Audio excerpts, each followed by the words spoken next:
Hey food bloggers, thank you so much for joining me in this mindset and self-care focused episode here on Eat Blog Talk. One of the reasons I started Eat Blog Talk was to hold a space to talk about the importance of mindset and self-care. Being an entrepreneur can be a lot. If we are not taking care of ourselves, then getting actionable information about SEO, Pinterest, or whatever else is all moot. I will meet you back here every Wednesday to discuss various mindset and self-care topics, so you have the energy and space to tackle the rest. Hi, my name is Chelsea Plummer. I blog at maesmenu.com, and I also run a boutique content creation agency, Maes Media.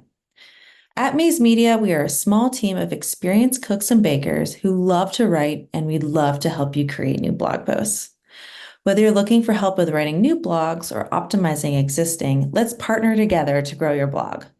We have an in-house SEO specialist and pride ourselves in writing high-quality content that your readers will enjoy reading as much as the search engines will enjoy ranking it. Everything is written 100% by humans, and an in-house editor copy edits and finalizes all posts, making it a full-service offering for you. Take blog post creation off your plate and let us handle it for you. Email me at chelsea@maesmedia.co to schedule a free content maximizing strategy call today. That's Chelsea, CHELSEA, at maesmedia, MAES, media.co. Thanks so much, and I look forward to talking with you soon. Hello, food bloggers. How are you today? Welcome to another self-care and mindset episode of Eat Blog Talk. Thanks for being here. Today, we're going to talk about 5 steps to repair your relationship with Google, Instagram, Pinterest, Facebook, fill in the blank with the platform. One of the most common threads between food bloggers is our stilted relationships that we have with platforms like these. I hear people say all the time, and myself included here for sure, I hate Google, or Pinterest is my worst enemy, or Facebook hates me, as if these platforms were actual terrible people who were trying to destroy our lives. So I'm hopeful that this episode will act as a good reminder for you and me that these platforms are a means of delivering traffic and therefore revenue to our blogs and businesses. Yes, they can be frustrating. Yes, it can seem like they're actual evil humans who are trying to destroy us. Yes, they can give and then take away.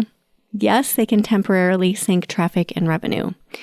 But without these platforms, our businesses would not exist as we know them today. I remember attending a conference a couple years ago, and I walked into a session about Facebook. This is the relationship that I personally need to work on because I've never been a huge fan of Facebook, and my business has not historically received a ton of traction from Facebook. So I walked into this session and said to the speaker very bluntly and kind of rudely, I hate Facebook. She looked at me like I had just slapped her in the face. I felt terrible as soon as I said it. And she told me in so many words to basically sit down and be quiet. She was very nice about it, but I could tell she was put off.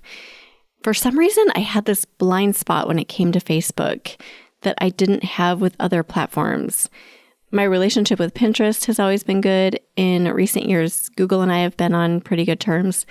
And Instagram and I are, we're okay. But Facebook, not the case. It is so worthwhile to put some time and effort toward working on mending these platform relationships because resentment can build up between us and platforms just like they can between us and other humans. Resentment leads to mental clutter, which leads to a lack of clarity, which can slow down the progress of all the good things you're trying to accomplish in your business. Just like deep-rooted resentment can ruin a human relationship, it can also ruin a business, or at least a portion of a business, and we don't want that. So whatever relationship, aka platform, you need to work on mending, I really hope this episode helps. Let's get things repaired so you can open up space in your business for good things to enter. And by the way, if you haven't already, listen to episode number 493 here on the podcast. It is titled 5 Steps to Releasing Business Grudges. Listen to it after this one. Even if you have listened to it previously, maybe listen to it again because they are very closely tied. And I think together you'll have a solid plan for healing any platform relationship and any grudge that you have. Okay, let's talk through 5 steps to improve your relationship with Google or Pinterest or Instagram or Facebook or fill in the blank. Number 1, identify which relationship needs mending. It's totally understandable if you have multiple platforms that drive you bonkers, but I recommend starting with one. Which platform makes you the most crazy, angry, frustrated, bonkers, mad, fill in the blank with negative word? Which platform do you immediately spout hateful words about when you're talking to your peers? Which platform seems to hate you? Start there. Likely you very clearly have one in mind in this moment and you know exactly what you're going to focus on. View this like a friendship that you know you need to mend. If these were actual humans we were talking about and you felt tension between Brad, Allie, Karen, and Barry individually, would you try to work on repairing them all at once? Of course not. That would be absolutely exhausting and probably counterproductive too. Pick one, do the work, mend the relationship, and then start on the next one if needed. Hopefully there's just one and you're in good standing with the others. And remember, I'm doing this work right along with you.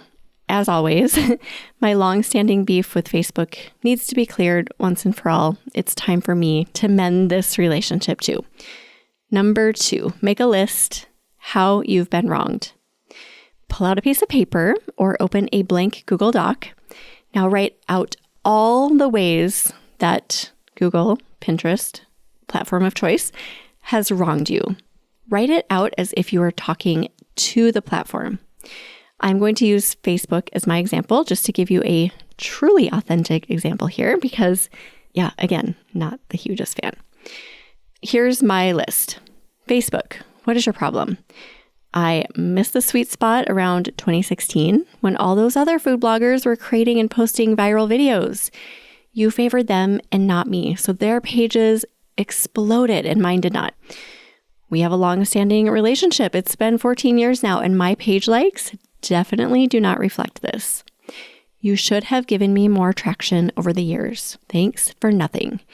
What about the ad money I spent boosting my posts years ago? All that ad money wasted, and for what?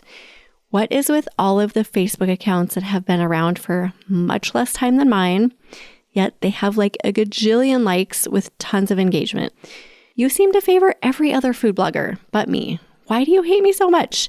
You've just never liked me. Admit it. End of Megan rant. So do what I did. You can even go on more if you want.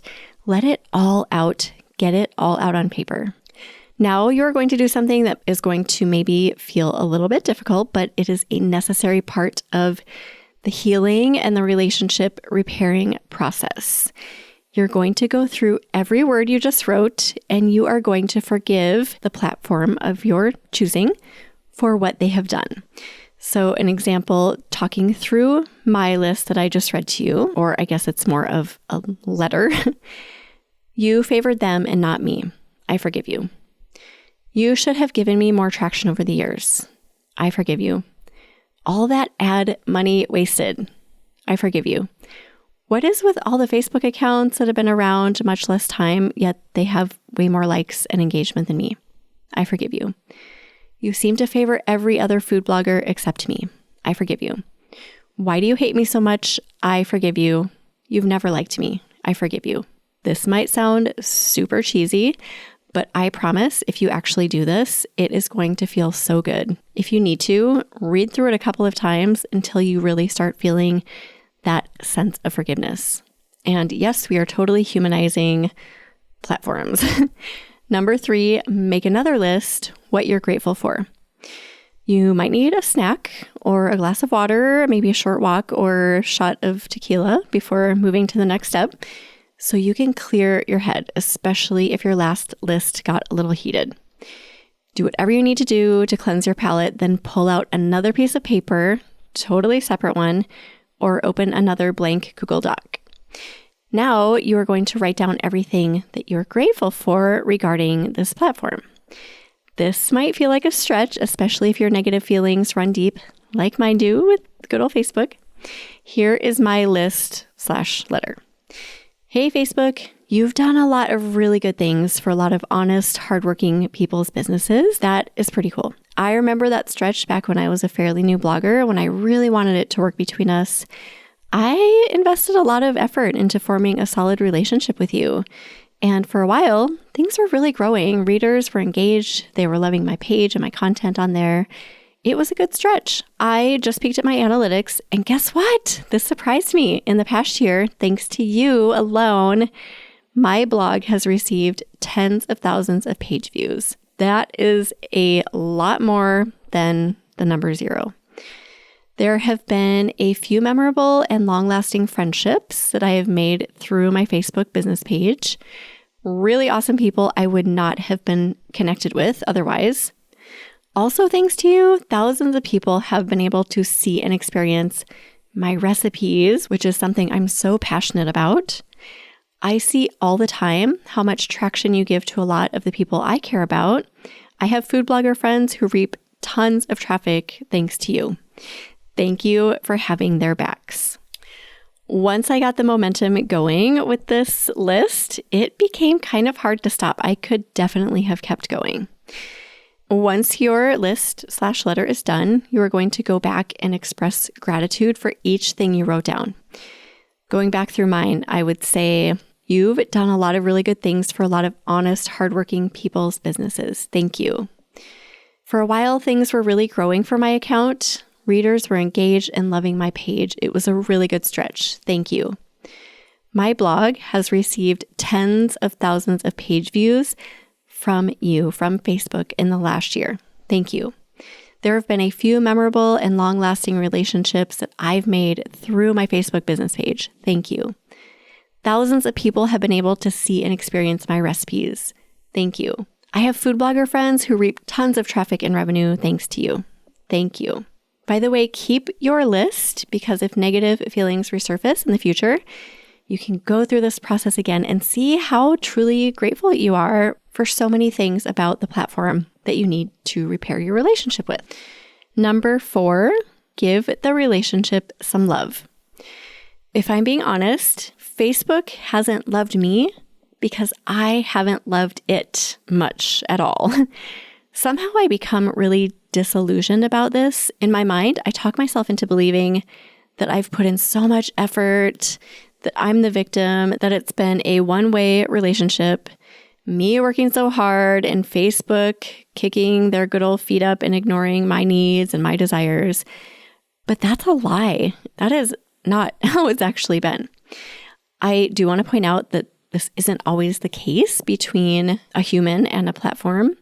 I've talked to a lot of food bloggers recently who have literally bent over backwards to please Google, only to be completely slapped to the ground. So sometimes the feelings that you have for that platform that has wronged you are valid. Sometimes it's actually the case that you've given a lot and you haven't gotten anything in return. In my case, with Facebook, I haven't given it as much as I would like to think that I have. Either way, whether you feel like you've given more than your share or not, give the platform some love. It might feel really hard, but do it anyway. Trust me. What does this look like? Maybe you spend a little bit of extra time today learning about and doing your best to understand the platform. For me and my relationship with Facebook, I could listen to Carrie Barnard's podcast episode that published recently about Facebook and what is working for her account. She is crushing it. Then maybe I educate myself about what's actually happening on my Facebook page. I honestly have no idea. I've hired out my Facebook for years, just to give you a little background, and I don't log into Facebook hardly ever.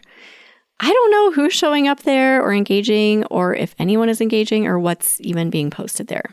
For the purpose of this episode, love looks like education and attention. If you wanted to give a friend extra love in an attempt to reconnect with them, you would lean into them in order to learn what they're needing or wanting from you and your friendship. You would ask questions in order to learn more about what they need. If you truly want to repair your relationship with Platform X, you will put in the time on a consistent basis to educate yourself about it and to give it more attention.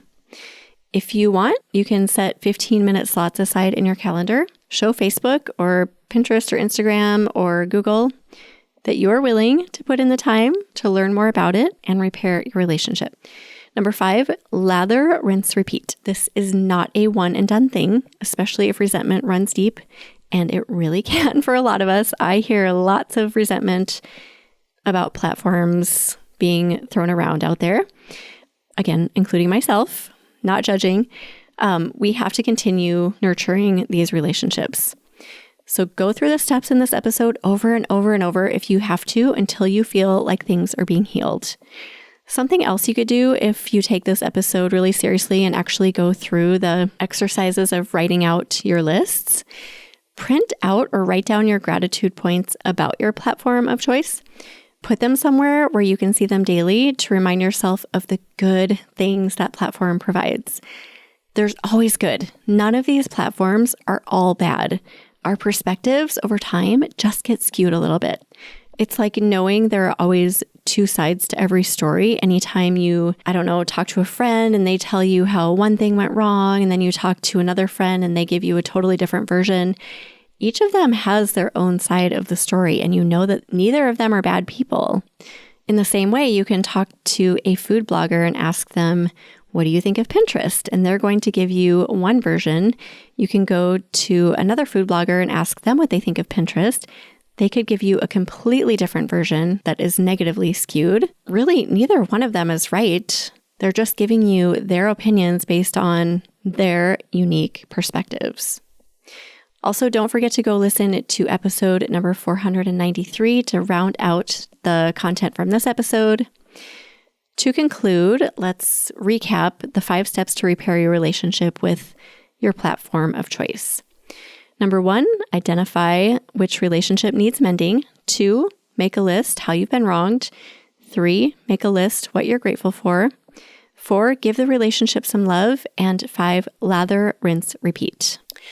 Don't forget how worthwhile it is to go through this process. If you actually take the time to sit down and do the exercises we talked about in this episode, it will take you maybe 15 minutes of your day. That 15 minutes can open up so much space for you to focus on good things in your business and to get rid of that resentment that you feel about whatever platform you're upset with. This is only going to help your business, not to mention your mental health. So why not? I really hope you do this.